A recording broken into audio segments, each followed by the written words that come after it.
Speaking of naval power, Russia and China are making a huge display of it, and that too against the United States.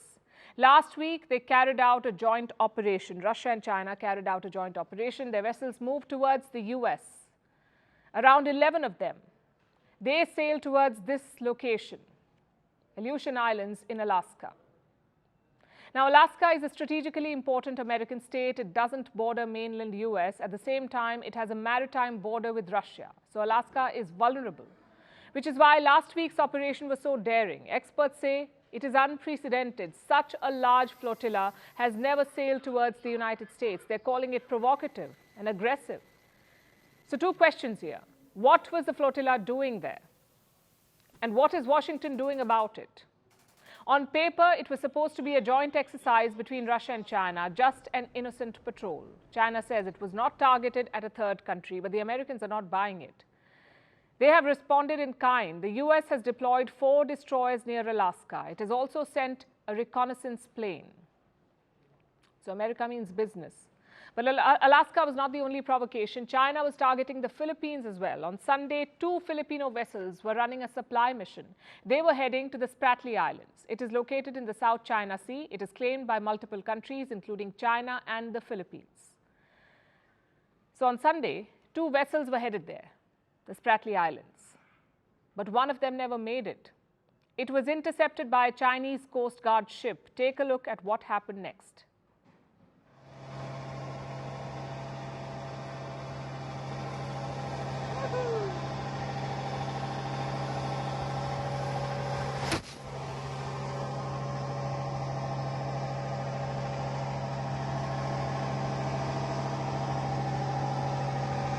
Speed sir, 0.7 knots, sir.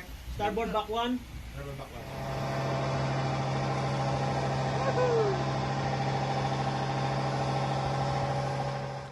In case you missed that, let me explain what happened here. The Chinese ship fired water cannons at the Filipino vessel. Now, this is not normal practice. It is considered to be aggressive and confrontational.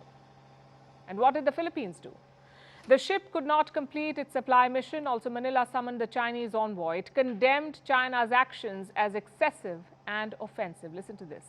We continue to assert our sovereignty.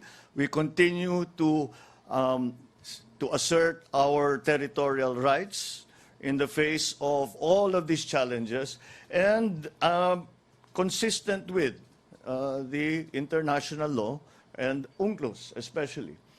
So that is always been our stand, and that will. But we still have to keep communicating with the Chinese government, with President Xi, with Beijing. China, of course, does not see it that way. They claim most of the South China Sea, including the Spratly Islands. So Beijing is blaming the Philippines for what happened. They say the Filipino ships violated China's sovereignty. Now, there is some history here. The South China Sea spans over 3.5 million square kilometers. It is important for 3 reasons. One, the natural resources lying below the South China Sea are energy treasures, around 11 billion barrels of oil and 190 trillion cubic feet of natural gas. Secondly, the trade routes. Goods worth $5 trillion pass through this waterway. And 3, Taiwan. The South China Sea is key to repelling a Chinese invasion. The US is counting on that. The Philippines is an important part of that strategy, and China realizes this. Their ships regularly confront or shadow Filipino vessels. It happened in June this year as well. 2 Filipino vessels were running a supply mission. They were closing in on Spratly Islands, and that's when 2 Chinese ships approached them. One of them came within 90 meters. Another incident was in April. A Chinese Coast Guard ship cut across a Filipino vessel. The 2 almost collided. But this water cannon incident ranks higher on aggression. The last time China used this strategy was in the year 2021. So what is the game plan here? What is Beijing trying to do? Well, the Philippines got a new president last year, Ferdinand Marcos Jr. During his campaign, he promised to strike a balance between China and the US. His predecessor also did that, Duterte. But as president, his policy has been different. In April, Marcos signed a new agreement with the US. Until then, Washington had access to 5 bases in the Philippines, 5 military bases in the Philippines. Now they have access to 9 bases, so 4 extra military bases. Marcos won the presidency by running a populist/nationalist campaign. And what do populists love? An enemy out to grab their territory. That's China for the Philippines. Marcos has repeatedly promised to protect his country's sovereignty. It's the kind of rhetoric that helps him. Having said that, Marcos cannot afford a full divorce. And why is that? Because of bilateral trade. China-Philippines trade is more than $80 billion, 80 billion. Beijing is Manila's largest trading partner, but maybe not for long. The US and its allies are looking to offer alternatives. Last month, European Union chief Ursula von der Leyen visited Manila. She was the first EU chief ever to visit the country. Both sides agreed to restart free trade talks. They also discussed diversification of supply chains. All of this was aimed at China, and days later, their ships confront Filipino vessels. Coincidence? I don't think so. Countries in Southeast Asia have an unhappy marriage with China. They hate China's territorial claims, but they love China's trade. So the West is trying to offer alternatives to sway Southeast Asian countries away from Beijing. Trade and investment is just one part of that strategy. Mutual defense is the other. The US State Department released a warning after Sunday's incident. Listen to what they said. We reaffirm that an armed attack on Philippine public vessels, aircraft, and armed forces would invoke U.S. mutual defense commitments under the 1951 U.S.-Philippines Mutual Defense Treaty. What does that mean? Will the U.S. protect Manila from a Chinese invasion? Will it offer weapon support? Or will Washington deploy troops and carriers? The treaty does not mention any of that. It is ambiguous, maybe by design. China has repeatedly tested this ambiguity by harassing Filipino vessels. So far, the U.S. response has been limited. Strong criticism, but no military response. Not like the one that we saw in Alaska. Such incidents have become the new normal in the Pacific. America flexed its muscles when Alaska was involved, but will it do so for allies in the region? That is what China is probing for. Last month, Prime Minister Modi traveled to France. It was a high-profile visit. You watched it here on Firstpost. Modi was the guest of honor on the French National Day. He was given the highest award of France, the Legion of Honor. He attended the Bastille Day parade. An Indian contingent marched down the Champs-Élysées. It was quite a grand affair, and the cameras captured it. But another story was playing out behind the scenes, and tonight we want to tell you about that story. Away from the fanfare in Paris, a French Navy ship showed up in the Indian Ocean. The ship is called Lorraine. It visited Colombo. It was welcomed by the Sri Lankan Navy. It conducted what is called a passing exercise. And what is that? It's a type of military exercise. It is done to enhance military cooperation. It improves coordination between two forces. So what kind of drills did France and Sri Lanka engage in? Well, they conducted formations and ship maneuvers, also communication exercises. The French vessel stayed in Colombo for 4 days. We have some photographs. Take a look at this. That's the commander of the French Navy on board the Lorraine. What do you make of the timing of this exercise? The French naval ship in Sri Lanka when Prime Minister Modi was in Paris. It was not a coincidence. India is building up its naval power. It has, in fact, set a plan in motion, and France is an important player in this plan. The plan has 2 parts, upgrading weapons and enhancing cooperation. Let's take it one by one. The upgrades first. The Indian Navy is adding more muscle. India wants nuclear-powered submarines, not 1 or 2. India wants to acquire 6 of them. France has aced this technology, and they're ready to supply to India. Reports say talks are already underway. The idea is to get nuclear submarines. These are next-generation subs. They run on nuclear power and they generate their own power. How does it work? There is a small reactor on the submarine. The reactor powers it and unlocks immense capability.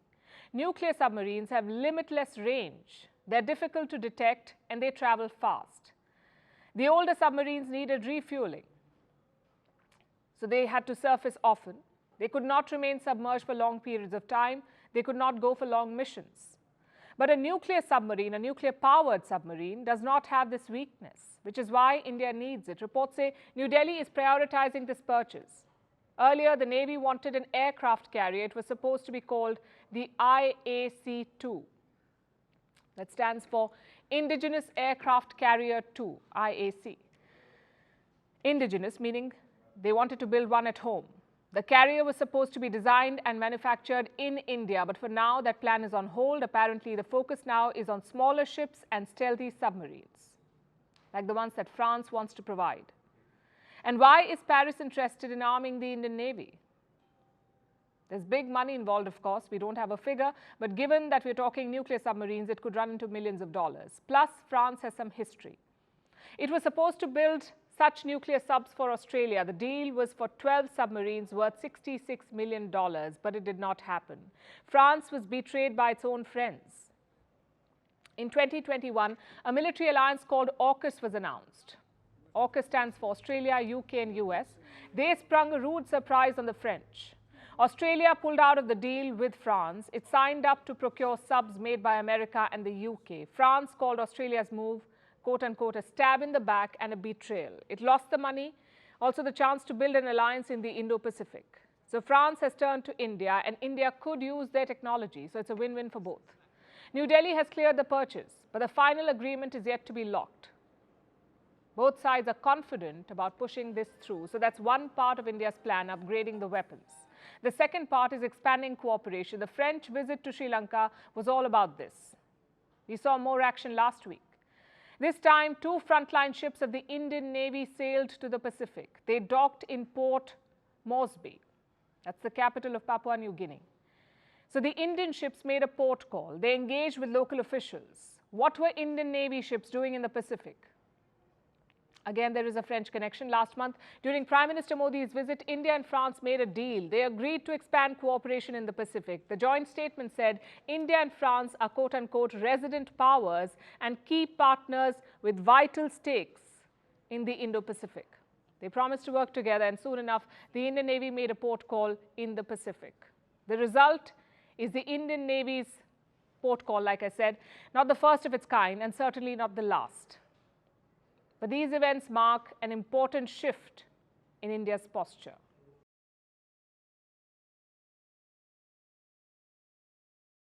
We have another story from India. It has dominated the national discourse today. If you live on the internet, it's hard to miss it. If you get your news on the internet, you should not miss it. This story features an American millionaire, a web of non-profits and shell companies, and the government of China. Together, they make a dangerous cocktail, an unparalleled campaign of influence, a vehicle to carry Chinese propaganda and brainwash people into buying Beijing's line. This is what the story is all about. It was first published by the New York Times. The protagonist is this man, Neville Roy Singham. He created an IT company called ThoughtWorks. He's also been linked to several charities and non-profits. Almost all of them are based in the US, but they influence events and ideas far beyond American shores. Apparently, they've been pushing Chinese propaganda in countries like India, Brazil, and South Africa, among others. And despite orchestrating such a big network, his name does not appear anywhere. In public filings, he is not listed as an owner, not even as a board member. Yet he controls all of them. How many organizations are we talking about? The report does not give a number. It says the network is large in scale and well-funded. They have access to at least $275 million in donations. And how is this cash mobilized? Through 4 non-profits. The money is funneled through these 4 entities. They have almost no real presence. They have no offices or staff. In fact, they list UPS mailboxes as their address. These 4 entities are used to deposit the money, and from here it goes to different organizations and groups, all with a common goal: to further Beijing's talking points, to influence minds and win friends. The report says this network has been running for years. And what has it achieved?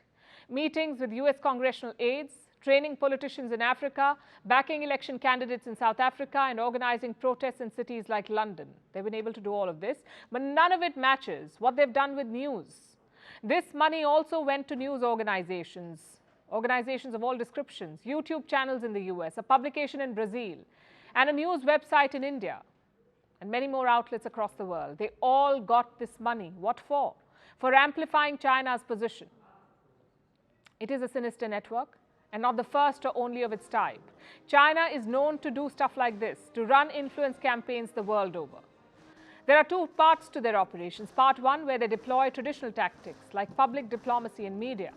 And part two, which involves covert operations. All of it meant to further the cause of the Communist Party. In fact, Chinese mouthpieces have a global presence now. They're available in as many as 29 countries, and they openly amplify Xi Jinping's messages. They also use other means. Like in this case, in the United States, China deployed a marketing firm. Their job was to plant pro-China stories. Such stories were carried by at least 36 news sites. They were amplified on internet platforms. Then we have Chinese bots. Their latest campaign targeted Latin America. There was a network of social media accounts boosting Chinese propaganda. They pushed a wide range of stories, from China's successes in space to their superiority in 5G technology. They talked about all of it. And the most coercive trick in China's toolbox is their police stations. Overseas police stations, we've told you about them. They're all over the world. More than 100 such stations have been found in 53 countries. What do? They handle Beijing's dirty business, like spying, like putting pressure on Chinese expats and dissenters, even forcing them to return to China. So this latest revelation about a network of non-profits paying news media to publish pro-China stories fits right into their playbook. The man at the center of it, Navil Roy Singham, has denied all these charges, of course. He says he does not work for the Chinese government or the Communist Party of China. He claims, and I'm quoting, "I am guided by my beliefs." And what are his beliefs? Those who know Singham say that he is an admirer of Maoism. Maoism is the ideology of the Communist Party of China. It comes from Mao Zedong. In 2017, this man, Singham, sold his company, ThoughtWorks, and pumped his wealth into the NGOs we just spoke about. Was he just promoting his ideology, or was he acting on behalf of the Communist Party of China? These questions are now being debated the world over, including here in India. This report has triggered a political war in New Delhi. Parties on both sides are hurling accusations, and in the run-up to a major election, this battle will only intensify.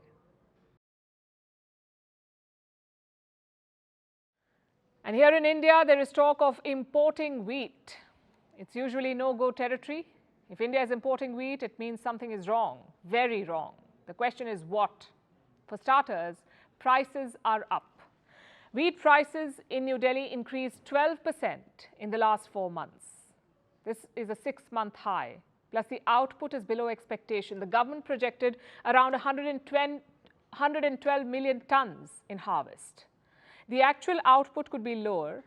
Traders say around 102 million tons. How did that happen? In India, wheat is harvested between February and May. The weather was erratic during this time.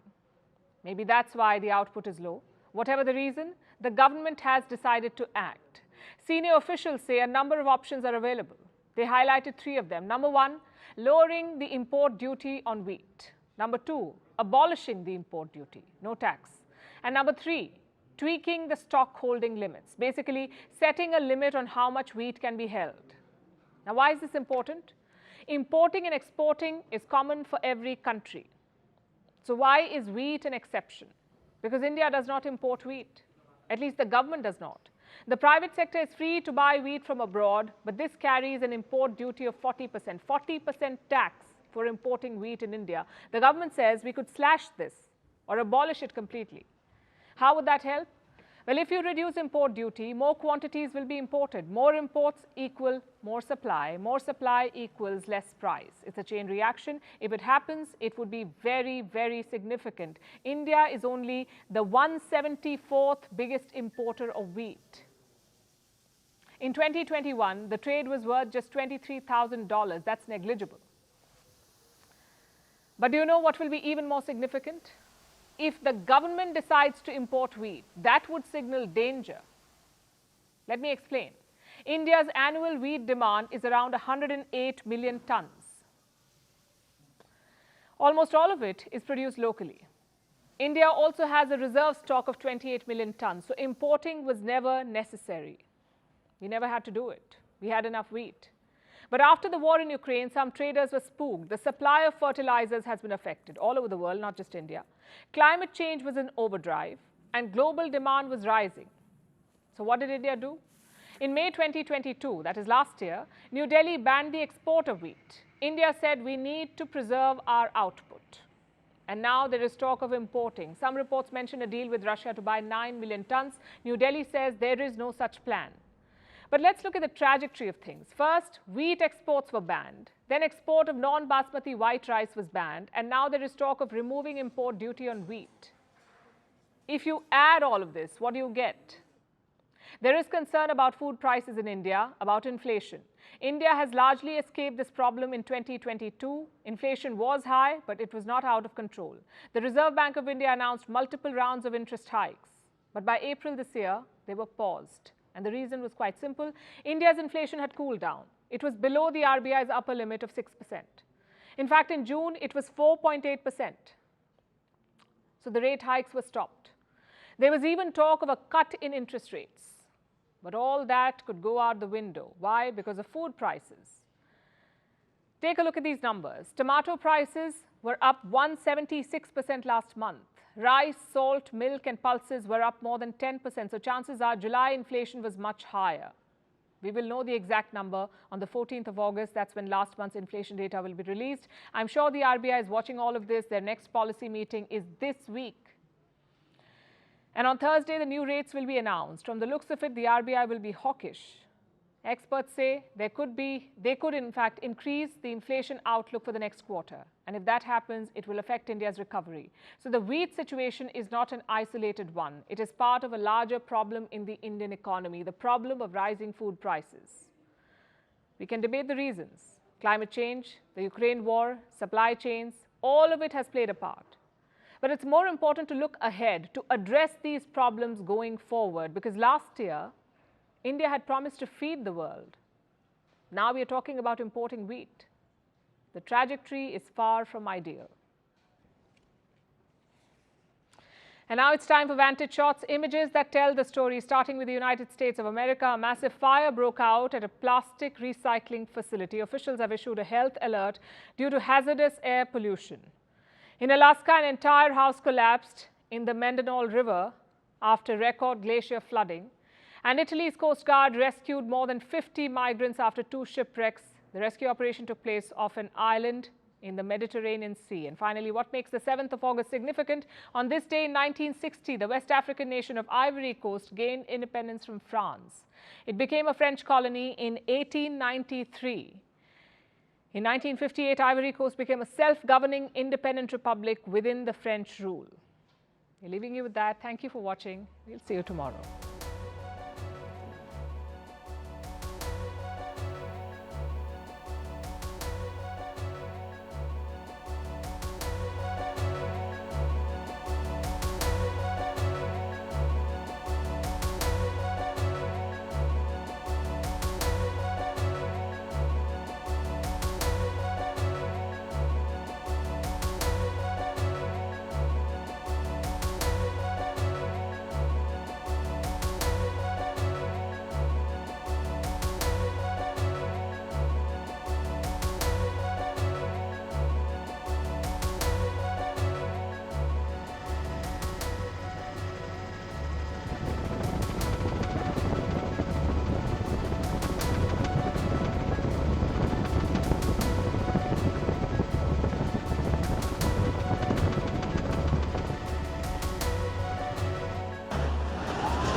There it goes.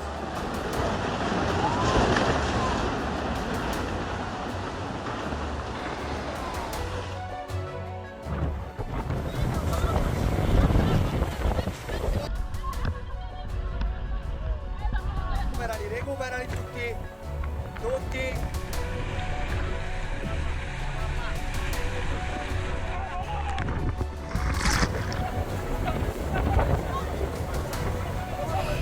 Forza, bravi.